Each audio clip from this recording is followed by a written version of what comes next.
Hi hello നമസ്കാരം. അപ്പം ഇന്ന് ഞാൻ വന്നിരിക്കുന്നത് വളരെ ഡിഫറെൻ്റ് ആയിട്ടുള്ള ഒരു റെസിപ്പി കൊണ്ടാണ്. അപ്പം ആ റെസിപ്പിക്ക് വേണ്ട മെയിൻ ഇൻഗ്രീഡിയൻറ്റ് എന്താണെന്ന് കണ്ടോ? ഇതൊരു 1 കിലോ മട്ടൺ ഉണ്ട്. ഞാൻ വലിയ പീസസ് ആയിട്ടാണ് കട്ട് ചെയ്തത്. അപ്പം നമ്മൾ ഇന്ന് ഉണ്ടാക്കാൻ പോകുന്നത് ഒരു പുലാവാണ്, ഒരു മട്ടൺ പുലാവ്. ഇതിൻ്റെ പേര് ശരിക്കും യഖ്നി പുലാവ് എന്നാണ്. ഇതൊരു ലക്നൗ സ്റ്റൈൽ പുലാവാണ്. പുലാവ് എന്ന് പറയുമ്പം ഇതിനെ ഒട്ടും കുറച്ച് കാണണ്ട, ബിരിയാണിനേക്കാളും സ്വാദാണ് ഈ പുലാവിന്. അപ്പം നമുക്ക് അധികം വൈകാതെ റെസിപ്പിയിലേക്ക് പോയാലോ?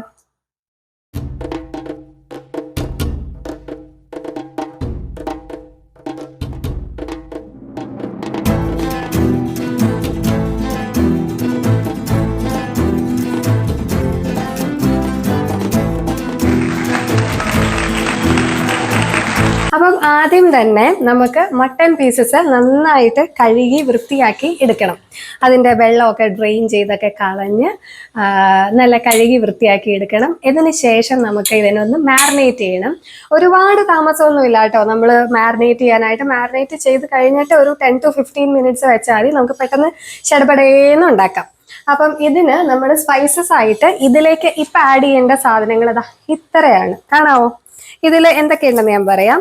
ബേ ലീവ്സ് ഉണ്ട്. ബേ ലീവ്സ് ഞാനൊരു 3 ബേ ലീവ്സ് എടുത്തിട്ടുണ്ട്. പിന്നെ ഒരു 5 ഏലക്ക, കുറച്ച് മുഴുവൻ കുരുമുളക് എനിക്ക് തോന്നുന്നു മൊത്തത്തിൽ ഒരു ടേബിൾ സ്പൂൺ കുരുമുളക് ഉണ്ട്. പിന്നെ ഒരു 3-4-5 ഗ്രാമ്പു, പിന്നെ ഒരു 1/2 സ്പൂൺ പെരിഞ്ജീരകം, പിന്നെ 2 സ്റ്റാർ തക്കോലം. പിന്നെ വേണ്ടത് ബ്ലാക്ക് കാർഡമം ആണ്. ഇത് നമുക്ക് മേടിക്കാൻ കിട്ടും കേട്ടോ. സ്പൈസസിന്റെ കൂട്ടത്തിൽ മേടിക്കാൻ കിട്ടും. ഇതിനെ ബ്ലാക്ക് കാർഡമം എന്നാണ് പറയുന്നത്. ഓക്കെ, അപ്പം ഇത്രയും സംഭവങ്ങൾ നമുക്ക് ഇതിലേക്ക് ചേർത്ത് കൊടുക്കാം. കാർഡമം, സ്റ്റാർ, ഏലക്ക, പെരിഞ്ജീരകം, ബേ ലീഫ്, ഇതെല്ലാം കൂടെ ഇതിലേക്ക് നമ്മൾ ചേർത്ത് കൊടുത്തു. ഇനി നമുക്ക് ഇതിലേക്ക് ചേർക്കേണ്ട ഒരു ഇമ്പോർട്ടൻ്റ് ആയിട്ടുള്ള ഒരു സാധനമാണ് ഉപ്പ്. അപ്പം നമുക്ക് ഉപ്പ് ചേർത്താലോ? അപ്പം ഞാൻ ഉപ്പിന്റെ ഭരണിയായിട്ട് എത്തിയിട്ടുണ്ട്. നമുക്കിതിലേക്ക് ആവശ്യത്തിന് ഉപ്പ് ചേർക്കാം. അപ്പം ഉപ്പ് എപ്പോഴും ചേർക്കുമ്പോൾ ഇത് നമ്മൾ കുക്ക് ചെയ്യുവാണ്, കുക്കറിൽ ഇട്ടിട്ട് നമ്മളിത് കുക്ക് ചെയ്തെടുക്കുവാണ്. അപ്പം നമുക്ക് എപ്പോഴും ഒരു ഓപ്ഷൻ ഉണ്ട്, ഉപ്പ് കുറവാന്ന് തോന്നിക്കഴിഞ്ഞാൽ വീണ്ടും ചേർക്കാനായിട്ട്. അതുകൊണ്ട് ഉപ്പ് ചേർക്കുമ്പോൾ കുറച്ച് കുറഞ്ഞിരുന്നാലും കൂടി പോവാതിരിക്കാനായിട്ട് ശ്രദ്ധിക്കണം. നമുക്ക് അവസാനം ഉപ്പിന്റെ കുറവുണ്ടെങ്കിൽ അത് നികത്താനായിട്ട് ഈസിയാണ്. ഇനി നമുക്ക് വേണ്ടത് 2 സവാള വേണം. അതായത് ഈ ഇനിഷ്യൽ മാരിനേഷനാണ് 2 സവാള വേണ്ടത്. ഇത് കൂടാതെ നമ്മൾ 2 സവാളയും കൂടെ റെസിപ്പിയിൽ ഉപയോഗിക്കുന്നുണ്ട്. അത് നമുക്ക് പിന്നീട് ഉപയോഗിക്കാം. ഇപ്പം നമുക്ക് ഈ സവാള ഒന്ന് സ്ലൈസസ് ആയിട്ട് കട്ട് ചെയ്ത് ഇതിലേക്ക് ചേർക്കാം. അപ്പം നമുക്ക് പെട്ടെന്നൊന്ന് സവാള അരിഞ്ഞെടുക്കാം. അപ്പം നീളം കുറച്ചിട്ട് അരിയുവാണെങ്കിൽ അത്രയും നല്ലത്. കനം കുറച്ച് നീളത്തിലാണ് ഞാൻ അരിഞ്ഞെടുക്കുന്നത് കേട്ടോ. അപ്പം നമ്മൾ ആ 2 സവാള അരിഞ്ഞതും കൂടെ ഇതിൻ്റെ ഉള്ളിലേക്ക് നമ്മൾ ചേർത്ത് കൊടുത്തിട്ടുണ്ട്.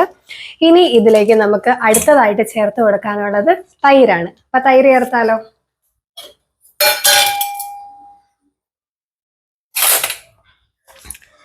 ഇത് ഒരു 1/2 കപ്പ് തൈരുണ്ട് കേട്ടോ. അത് ഞാൻ അങ്ങ് ചേർത്ത് കൊടുക്കുകയാണ്. ഞാൻ തന്നെ ഉണ്ടാക്കിയ തൈരാണ്, പുറത്തുനിന്ന് മേടിച്ച തൈരൊന്നുമല്ല. അതുകൊണ്ട് തന്നെ നല്ല നെയ്യൊക്കെയുള്ള നല്ല തൈരാണ്. നല്ല വീട്ടിലുണ്ടാക്കിയ ഒരു തൈരിനൊരു പ്രത്യേകം മണം കേട്ടോ, അതിൻ്റെ ആ നെയ്യൊക്കെ കൂടിയിട്ട്. ഇനി ഇതിനെ നന്നായിട്ട് ഒന്ന് മാരിനേറ്റ് ചെയ്തെടുക്കാം. ഒരു പനി പിടിച്ചിട്ട് തൊണ്ടയൊക്കെ അങ്ങോട്ട് ശരിയായിട്ട് വന്നതേ ഉള്ളൂ. അപ്പോൾ ഇതിനെ നന്നായിട്ട് മാരിനേറ്റ് ചെയ്തെടുക്കാം, നന്നായിട്ട് മിക്സ് ചെയ്തെടുക്കുക. അപ്പം ആ മട്ടണിൽ തൈരിങ്ങനെ പൊതിഞ്ഞിരിക്കാൻ പാകത്തിന് നന്നായിട്ട് മാരിനേറ്റ് ചെയ്ത് എടുത്തു. അപ്പം ഇതിനി അവിടെ ഇരിക്കട്ടെ ഒരു 15 മിനിറ്റ്. അപ്പം അതിന് ശേഷം നമുക്കിത് പ്രഷർ കുക്കറിലിട്ട് വേവിച്ചെടുക്കാം. പ്രഷർ കുക്കറിലേക്ക് ചുമ്മാ ഇട്ട് വേവിക്കുകയല്ല, ഒന്ന് സവാളയൊക്കെ വഴറ്റി ഒക്കെ ചെറിയ പ്രോസസ്സ് ഉണ്ട്. അപ്പം അത് നമുക്കിത് കഴിഞ്ഞിട്ട് പറയാം. 15 മിനിറ്റ് ഇത് ഇവിടെ ഇരിക്കട്ടെ അല്ലേ. അപ്പം നമ്മുടെ മട്ടൻ ഇങ്ങനെ 15 മിനിറ്റ്, ഏകദേശം 15 മിനിറ്റ് കഴിഞ്ഞു. നമ്മൾ മാരിനേറ്റ് ചെയ്ത് വെച്ചേക്കുന്നു. ഇതിങ്ങനെ ഇരിക്കുവാണ് കേട്ടോ. അപ്പം നമുക്കിനി അടുത്ത പരിപാടിയിലേക്ക് കിടക്കാം. മട്ടൺ കുക്ക് ചെയ്യാം. അപ്പോൾ മട്ടൺ കുക്ക് ചെയ്യാൻ വേണ്ടിയിട്ട് ഞാനിത് കുക്കറിലാണ് വേവിക്കാൻ പോകുന്നത്. കുക്കർ ഞാൻ വെച്ചിട്ടുണ്ട്. അതിനു മുമ്പ് ഈ യഖ്നി പുലാവിൻ്റെ മറ്റൊരു പ്രത്യേകത ഞാൻ പറഞ്ഞു തരാം. ഇതിൽ നമ്മൾ മട്ടൺ വേവിക്കുന്ന ആ സ്റ്റോക്കിലാണ് ഇതിൻ്റെ റൈസ് വേവിക്കുന്നത്.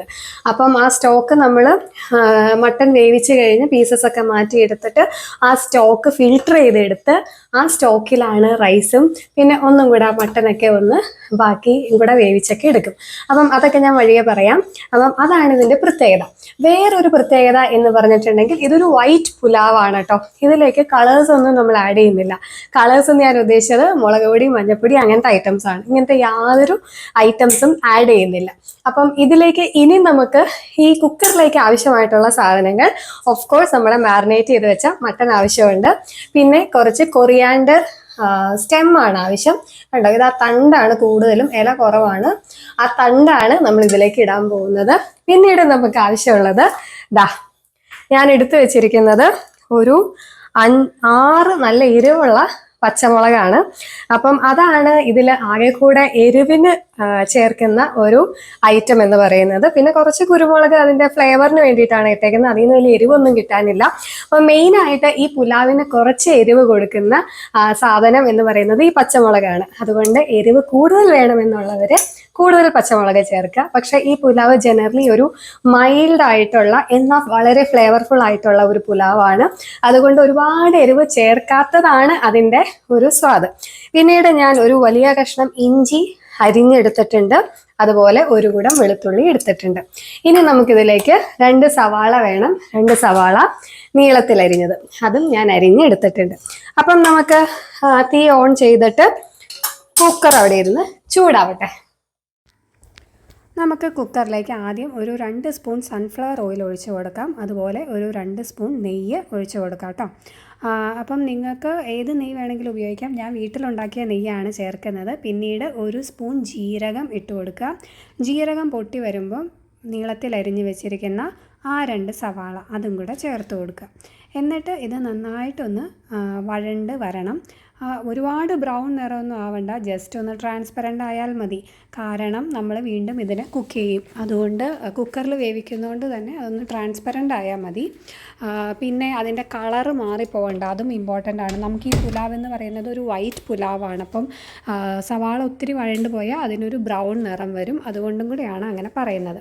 പിന്നീട് നമ്മൾ അതിലേക്ക് നമ്മുടെ ഇഞ്ചി, പച്ചമുളക്, വെളുത്തുള്ളി, പിന്നെ മാരിനേറ്റ് ചെയ്ത മീറ്റ് ഇത്രയും ഇട്ട് കൊടുത്തു. എന്നിട്ട് നന്നായിട്ട് മിക്സ് ചെയ്തെടുക്കുക. അപ്പം നമ്മൾ എല്ലാം കൂടെ മിക്സാക്കി നമ്മൾ അടുപ്പത്തേക്ക് വെച്ചു. ഇനി ഈ മീറ്റിൽ നിന്ന് നന്നായിട്ട് വെള്ളമൊക്കെ ഊസ് ഔട്ട് ചെയ്ത് വരണം. എന്നിട്ടാണ് പിന്നെ കുറച്ചും കൂടെ വെള്ളം ഒഴിച്ചിട്ട് നമ്മളിതിനെ കുക്ക് ചെയ്യാൻ വെക്കുന്നത്. അപ്പം അതിന് വേണ്ടിയിട്ട് നന്നായിട്ട് ആ മീറ്റൊക്കെ ഒന്ന് ചൂടായിട്ട് അതിൽ നിന്ന് വെള്ളമൊക്കെ, അതിൻ്റെ തന്നെ വെള്ളമൊക്കെ ഊസ് ഔട്ട് ചെയ്ത് വരാൻ വേണ്ടിയിട്ട് ഞാൻ ഇതിനെ ഒന്ന് അടച്ചു വെക്കുവാണ്. തീ ഓൾറെഡി ഹൈ ഫ്ലെയിമിലാണ് കേട്ടോ. ആ സമയം കൊണ്ട് ഇതിലേക്ക് വേണ്ട മറ്റൊരു ഇൻഗ്രീഡിയൻ്റ് ആണ് നമ്മുടെ കൊറിയാൻഡർ സ്റ്റെം. അപ്പം അത് ഇതിലേക്ക് ചേർക്കുവാണ്. ഈ കൊറിയാൻഡർ സ്റ്റെമ്മിന് ഭയങ്കര ഫ്ലേവറാണ് കേട്ടോ. അപ്പോൾ സ്റ്റെം ആയതുകൊണ്ട് തന്നെ ഇത് കുക്ക് ചെയ്യുമ്പം അത് ഫുള്ളായിട്ട് അങ്ങ് കുക്കായി മെൽറ്റായി പൊക്കോളും. സ്റ്റെം അവസാനം നമുക്കതിങ്ങനെ കടിക്കാനൊന്നും കിട്ടില്ല കേട്ടോ. നമ്മൾ പ്രഷർ കുക്കറിൽ മട്ടൻ വേവിക്കാൻ പോവല്ലേ. അപ്പോൾ നമ്മുടെ കൊറിയാൻഡർ സ്റ്റെം റെഡിയായി. അതിനെയും കൂടെ ഇതിൻ്റെ ഉള്ളിലേക്ക് ഇട്ട് കൊടുക്കാം. ഇനി ഇതിന് നന്നായിട്ട് മിക്സ് ചെയ്യും. ഇപ്പം തന്നെ ഭയങ്കര അരോമയാണ്, ഭയങ്കര മണം, നല്ല ഫ്ലേവർഫുൾ ആയിട്ടുള്ള മണം. നമ്മൾ വിചാരിക്കും ഇതിൽ പൊടികളൊന്നും ചേർത്തില്ലെങ്കിൽ ഇതിന് വല്ല സ്വാദം ഉണ്ടാവുമെന്ന്. പക്ഷെ അടിപൊളി സ്വാദാണ്, ഒരു രക്ഷയില്ല. ചിലപ്പോൾ ബിരിയാണി അങ്ങ് മാറി നിൽക്കും, അത്രയും ഫ്ലേവർഫുൾ ആണ് കേട്ടോ.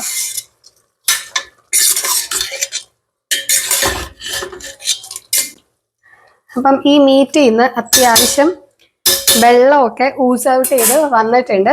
ഇനി ഇതിലേക്ക് ഞാൻ നിറച്ചും വെള്ളം ഒഴിച്ചു കൊടുക്കാൻ പോവാം. നിറച്ചെന്ന് പറഞ്ഞാൽ ഈ കുക്കർ നിറച്ചുമല്ല, ഈ മീറ്റിന് മുകളിലൊക്കെ എത്തുന്നത് വരെ വെള്ളം. കാരണം നമുക്ക് മട്ടൺ സ്റ്റോക്ക് ആവശ്യമാണ്. അതാണ് നമ്മുടെ യഖ്നി പുലാവിന്റെ ഹൈലൈറ്റ്. ആ മട്ടൺ സ്റ്റോക്കിലാണ് നമ്മൾ റൈസ് വേവിക്കേണ്ടത്. അതുകൊണ്ട് നമുക്ക് ഇഷ്ടം പോലെ സ്റ്റോക്ക് വേണം, ഇഷ്ടം പോലെ ആ ഒരു വാട്ടർ വേണം, മട്ടന്റെ ആ ഒരു സ്റ്റോക്ക് വേണം. അതുകൊണ്ട് തന്നെ ഇതിലേക്ക് ഒരു നല്ല രീതിക്ക് തന്നെ ആ മീറ്റിന്റെ മുകളിലൊക്കെ കവർ ചെയ്ത് കിടക്കുന്ന അത്രയും വെള്ളമാണ് ഞാൻ ഇതിലേക്ക് ആഡ് ചെയ്യാൻ പോകുന്നത്. വെള്ളം ആഡ് ചെയ്യാം. ഇതാ പീസസ് ഒക്കെ അതിൽ നിന്ന് വെള്ളമൊക്കെ നന്നായിട്ട് ഊസൗട്ട് ചെയ്ത് വന്നു. അതിന്റെ നാച്ചുറൽ ആയിട്ട് വെള്ളമൊക്കെ ഊസൗട്ട് ചെയ്ത് വന്നു. ആ തൈരിന്റെയും എല്ലാത്തിന്റെയും വെള്ളം ഉണ്ടല്ലോ, അത് കൂടാതെ ഞാൻ എന്താ 1 കപ്പ് വെള്ളം ഇതിലേക്ക് ഒഴിച്ചു കൊടുക്കാൻ പോവാണ്.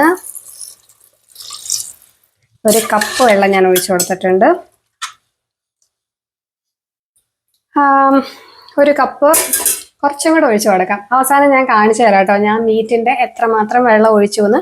എൻ്റെ ഉദ്ദേശം എന്ന് പറഞ്ഞാൽ ആ മീറ്റ് നന്നായിട്ട് കവർ ചെയ്ത് കിടക്കുന്ന അത്രയും വെള്ളം ഒഴിച്ചു കൊടുക്കാന്ന്. അതായത് മീറ്റ് ഇതാ ഇവിടെയാണ് ഇരിക്കുന്നതെങ്കിൽ, മീറ്റ് ഇവിടെ വരെ ഉണ്ടെങ്കിൽ ഇത്രയും കൂടെ വെള്ളം ഒഴിച്ചു കൊടുക്കുക. എന്നാലാണ് നമുക്ക് ആവശ്യത്തിന് സ്റ്റോക്ക് കിട്ടുള്ളൂ. ഇനി അതിലേക്ക് വെള്ളം ചേർക്കാൻ പോകണ്ടല്ലോ. അപ്പൊ അതാ ഞാൻ വീണ്ടും വെള്ളം ഒഴിച്ചു കൊടുക്കുകയാണ്.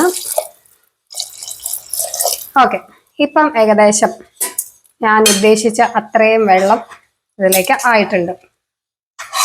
അപ്പൊ ഞാൻ ഈ 1 കിലോ മീറ്റ് വേവിക്കാനായിട്ട് ഇത്രയും വലിയ കുക്കർ ആവശ്യമില്ല. പക്ഷെ ഇത്രയും വെള്ളമൊക്കെ ഒഴിച്ചു കൊടുക്കുമ്പം അത് മൊത്തം പൊട്ടിത്തെറിച്ച് പോവാതിരിക്കാൻ വേണ്ടിയിട്ടാണ് ഞാൻ ഇത്രയും വെള്ളം ഒഴിച്ച് കൊടുക്കണം കേട്ടോ. സോറി, ഇത്രയും വലിയ കുക്കർ എടുത്തിരിക്കണത്. അപ്പം ഇത് നന്നായിട്ടൊന്ന് തിളക്കട്ടെ. തിളച്ച് വരുമ്പം വേറെ ഒരു സാധനം നമുക്കിതിലേക്ക് ആഡ് ചെയ്യാനുണ്ട്.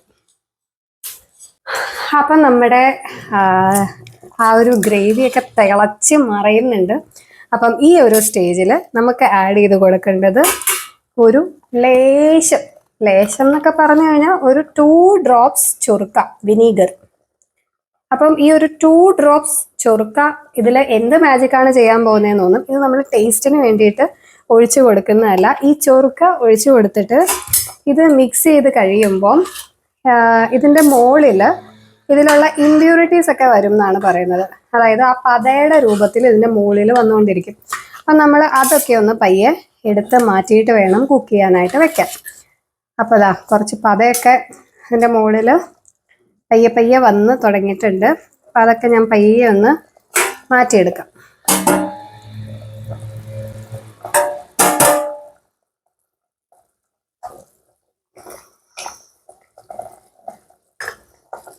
പത മാറ്റുമ്പോൾ കൂടെ സ്പൈസ് പോരാതെ നോക്കണം.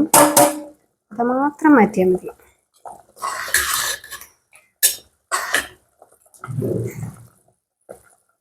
ഓക്കെ, പറ്റുന്ന രീതിയിൽ ഞാൻ അതിൻ്റെ മുകളിൽ വന്ന് ആ പതയൊക്കെ കുറച്ച് ഒന്ന് എടുത്ത് മാറ്റിയിട്ടുണ്ട്.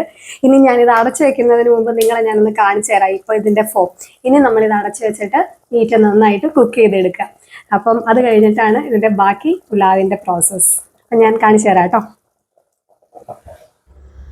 എന്നിട്ട് പിന്നെ ഈ വെള്ളം നന്നായിട്ട് തിളച്ച് വരുമ്പം നമ്മൾ കുക്കറിൻ്റെ അടപ്പ് വെച്ചിട്ട് മട്ടൻ വേവുന്നിടം വരെ കുക്ക് ചെയ്തെടുക്കുക. ഓരോ മട്ടനും വേറെ വേറെ വേവായിരിക്കും.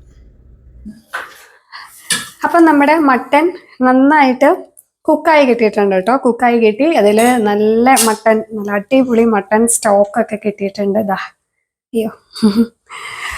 ഓക്കെ, അപ്പം ഇനി നമ്മുടെ പരിപാടി എന്ന് പറഞ്ഞാൽ ഈ മട്ടൻ്റെ സ്റ്റോക്കിൽ നിന്നും പീസസിനെ സെപ്പറേറ്റ് ചെയ്ത് മാറ്റി വെക്കണം. അപ്പം ഞാൻ ഇപ്പോൾ ഒരു ഡ്രസ് ചേഞ്ച് ഒക്കെ കാണുന്നത് ഞാൻ ഇതിൻ്റെ പ്രോസസ്സ് രാവിലെ തുടങ്ങി. മട്ടൻ ജസ്റ്റ് ഞാൻ രാവിലെ വേവിച്ച് വെച്ചു. എന്നിട്ട് ഞാൻ ഈ പുലാവ് ആക്കാൻ പോകുന്നത് രാത്രി ഡിന്നറിന് വേണ്ടിയിട്ടാണ് കേട്ടോ. അപ്പം ബാക്കി പ്രോസസ്സ് ഇതാ വൈകുന്നേരം ഡിന്നർ കഴിക്കാനായിട്ട് ഉള്ള പരിപാടിയിലാണ്. അപ്പം ഇതിൻ്റെ മട്ടൺ പീസസ് ഒക്കെ ഇതിൽ നിന്ന് മാറ്റി വെക്കുക. ആ മട്ടൻ്റെ പീസസ് മാത്രം മതി നമുക്ക്. അതിൻ്റെ കൂടെ വരുന്ന സവാള അതുപോലത്തെ സ്പൈസസ് അതൊന്നും നമുക്ക് ആവശ്യമില്ല. അതൊക്കെ നമ്മൾ ഇതിൽ നിന്ന് അരിച്ചെടുക്കും കേട്ടോ.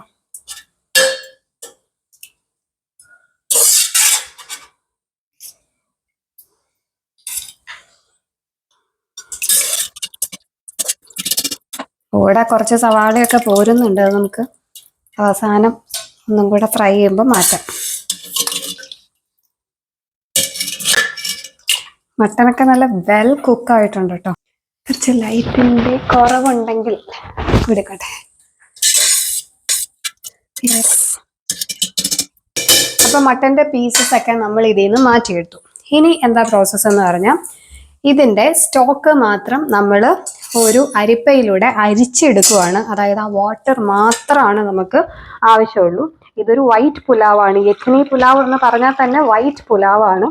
അതുകൊണ്ട് ഇത് വൈറ്റ് കളറിൽ തന്നെ ഇരിക്കണം. അതുകൊണ്ട് ആ സ്റ്റോക്കിൽ ഒരു ഇലയോ വേറെ ഒന്നും ആഡ് ചെയ്യുന്നില്ല കേട്ടോ. ആക്ച്വലി ഇവർ ചില സ്ഥലത്തൊക്കെ ഈ സ്റ്റോക്ക് ഇങ്ങനെ അരിച്ചെടുത്തിട്ട് കുറേ നേരം കഴിയുമ്പം അതിൽ വീണ്ടും അതൊന്ന് സെഡിമെൻ്റ് ചെയ്തിട്ട് താഴത്ത് അതിൻ്റെ ഉള്ളിയും ബാക്കി എന്തെങ്കിലുമൊക്കെ ഉണ്ടെങ്കിൽ താഴത്ത് പോയി സെറ്റിലാവും. അപ്പം അതിൻ്റെ മുകളിൽ ഉള്ള ഒരു സ്റ്റോക്ക് എന്ന് പറഞ്ഞാൽ നല്ല തെളിഞ്ഞ സ്റ്റോക്കായിരിക്കും. അത് യൂസ് ചെയ്തിട്ട് വരെ ഉണ്ടാക്കുന്നവരുണ്ട്. അപ്പം റൈസ് എക്സാക്ട്ലി ആ ഒരു വൈറ്റ് കളറിൽ ഇരിക്കാൻ വേണ്ടിയിട്ട്. പക്ഷെ നമ്മൾ അത്രയ്ക്കൊന്നും ചെയ്യുന്നില്ല. അത്രയ്ക്ക് എൻ്റെ ആവശ്യമുണ്ടെന്ന് എനിക്ക് തോന്നണില്ല. നമ്മളങ്ങനെ സെഡിമെൻ്റ് ചെയ്യാനൊന്നുമായിട്ട് നിൽക്കുന്നില്ല. അങ്ങനെ നമുക്ക് മട്ടൺ സ്റ്റോക്ക് മൊത്തം അരിച്ചെടുക്കാം.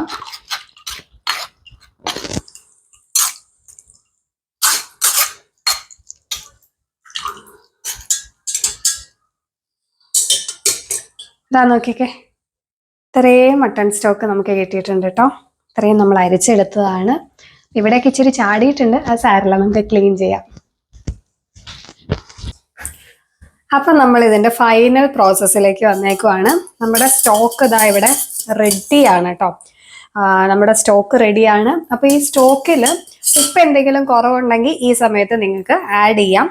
പ്രത്യേകം ശ്രദ്ധിക്കണം, റൈസ് ഈ സ്റ്റോക്കിൽ കിടന്ന് വേണം വേവാനായിട്ട്. അപ്പം ഈ ഒരു സ്റ്റോക്കിന് ഉപ്പ് കുറച്ച് മുൻപിൽ നിൽക്കണം, എന്നാലാണ് കറക്റ്റായിട്ട് റൈസിന് ആ ഒരു ഫ്ലേവർ കിട്ടുള്ളൂ. ഉപ്പ് കുറഞ്ഞു പോയി കഴിഞ്ഞിട്ടുണ്ടെങ്കിൽ, അതായത് ഉപ്പ് സ്റ്റോക്കിന് കറക്റ്റായിട്ട് നിന്ന് കഴിഞ്ഞാൽ റൈസിലേക്ക് ഉപ്പ് കിട്ടില്ല. അപ്പോൾ കുറച്ച് മുൻപിൽ നിന്നാൽ മാത്രമാണ് ആ ഫ്ലേവേഴ്സ് ഇറങ്ങുള്ളൂ. ഇതിപ്പോൾ ഞാൻ ഒരു 1.5 ഗ്ലാസ് ബസ്മതി റൈസ്, നീളമുള്ള അരി എടുത്തിട്ടുണ്ട്. ഇനി നമ്മൾ ഇതിലേക്ക് പിന്നെ വേണ്ട സ്പൈസസ്: ഒരു കറുവപ്പട്ടയുടെ കഷ്ണം, ഒരു 1/2 സ്പൂൺ ജീരകം, പിന്നെ ഒരു 1/2 സ്പൂൺ പെരുംജീരകം.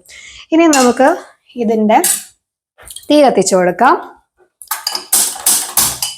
എന്നിട്ട് ഇനി നമുക്ക് ഇതിലേക്ക് നെയ്യാണ് നമ്മൾ ഒഴിച്ചു കൊടുക്കാൻ പോകുന്നത്. ഓക്കെ, നമുക്ക് ഇതിലേക്ക് നെയ്യ് ആഡ് ചെയ്ത് കൊടുക്കാം.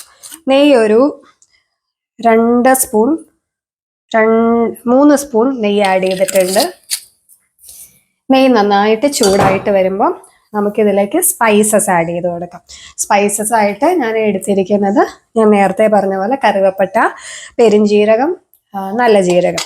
എന്നിട്ട് ഈ സ്പൈസസ് പൊട്ടി വന്ന് കഴിയുമ്പം ഇതിലേക്ക് മട്ടൻ്റെ പീസസ് ഇട്ടിട്ട് നന്നായിട്ട് ഒന്ന് റോസ്റ്റ് ചെയ്തെടുക്കണം. ഈ മട്ടൻ്റെ പീസസ് നന്നായിട്ടൊന്ന് മൊരിഞ്ഞ് വരണം.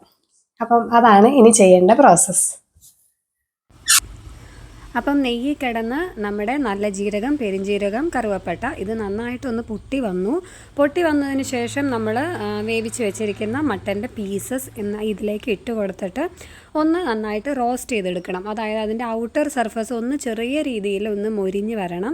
ആ നെയ്യുടെ സ്വാദും എല്ലാം കൂടെ വന്ന് അതൊന്ന് മൊരിഞ്ഞ് വരുമ്പം ഈ പുലാവിൽ കിടക്കുമ്പോൾ നമുക്കത് കഴിക്കാനായിട്ട് ഭയങ്കര ടേസ്റ്റ് ആയിരിക്കും. അപ്പം ഞാൻ നന്നായിട്ടൊന്ന് മിക്സ് ചെയ്ത് നന്നായിട്ടൊന്ന് റോസ്റ്റ് ചെയ്ത് എടുത്തിട്ടുണ്ട്. ഇനി നമുക്ക് ഇതിലേക്ക് നമ്മുടെ സ്റ്റോക്ക് ഒഴിച്ചു കൊടുക്കണം. അപ്പം ഞാൻ 1.5 ഗ്ലാസ് അരിയാണ് എടുത്തിരിക്കുന്നത്. 1.5 ഗ്ലാസ് അരിക്ക് ഞാൻ ഒഴിച്ചു കൊടുക്കുന്നത് ഒരു 3.5 ഗ്ലാസ് സ്റ്റോക്കാണ് ഒഴിച്ചു കൊടുക്കുന്നത്. അത് റൈസ് വേവിൻ്റെ പാകം അനുസരിച്ച് നിങ്ങൾക്ക് ആ സ്റ്റോക്ക് ഒഴിച്ചു കൊടുക്കാം. അപ്പം ഈ റൈസ് വേവുമ്പോഴത്തേക്കും ഇതിൻ്റെ വെള്ളമൊക്കെ വറ്റി നല്ല കറക്റ്റ് പരുവത്തിന് കിട്ടണം.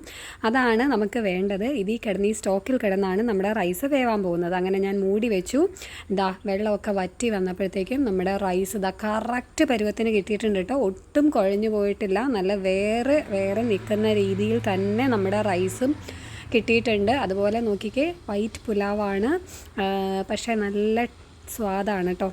ഇനി നമുക്കിതിനെ പ്ലേറ്റ് ചെയ്യാം. അപ്പം എല്ലാവർക്കും ഇഷ്ടപ്പെട്ടെന്ന് വിചാരിക്കുന്നു. എല്ലാവരും ഒന്ന് ഉണ്ടാക്കി നോക്കുക. താങ്ക്